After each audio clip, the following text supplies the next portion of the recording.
दीपाली, तुम तो कभी कुछ नया नहीं करती हो। पूरे दिन घर के कामों में ही लगी रहती हो। तुमने कभी सोचा है कि बाहर की दुनिया क्या है?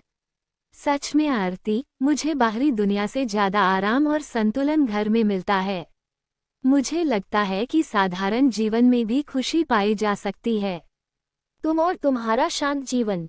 दीपाली, ये समय बहुत तेजी से बदल रहा है। अगर हम साथ नहीं चलेंगे तो हम पीछे रह जाएंगे। मैं जानती हूँ आरती, लेकिन कभी कभी हमें अपने मन की सुननी चाहिए और संतुलन बनाकर रहना चाहिए। आरती लगातार काम में व्यस्त रहती है। वो अपनी डेडलाइंस और मीटिंग्स के चक्कर में थकी हुई होती है।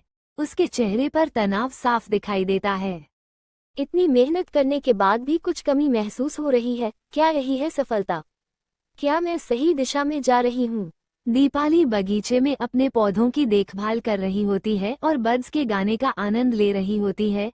उसका जीवन शांतिपूर्ण और संतुलित लगता है। तुम देख रही हो, मुझे क्या मिलता है इस शांति में। आरती को भी यही शांति चाहिए, लेकिन वह समझ नहीं पा रही है। एक दिन आरती काम से थकी हुई घर वापस लौटती है। दीपाली उसे बगीचे में बैठने के लिए बुलाती है। शुरुआत में आरती को यह एक बोझ जैसा लगता है, लेकिन फिर वह धीरे धीरे बगीचे की शांति का अनुभव करती है। आरती, देखो यहाँ कोई तनाव नहीं है। ये जगह हमें शांति देती है, तुम्हें भी यही चाहिए। दीपाली, अब मुझे एहसास हुआ है कि मुझे अपने जीवन में कुछ बदलाव करना चाहिए। मुझे अब संतुलन की आवश्यकता है, शांति चाहिए। कुछ महीनों बाद आरती ने अपनी दिनचर्या में बदलाव किया। वो अब अपने करियर के साथ साथ खुद के लिए भी समय निकालने लगी थी। दीपाली अब आरती को बगीचे में शामिल करती थी और दोनों बहनें मिलकर जीवन का आनंद लेती थीं।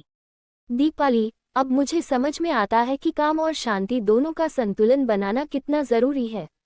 ये कहानी ये दिखाती है कि कभी कभी हमें अपने जीवन में संतुलन की आवश्यकता होती है और कैसे बहनें एक दूसरे से अपने दृष्टिकोण में बदलाव ला सकती हैं।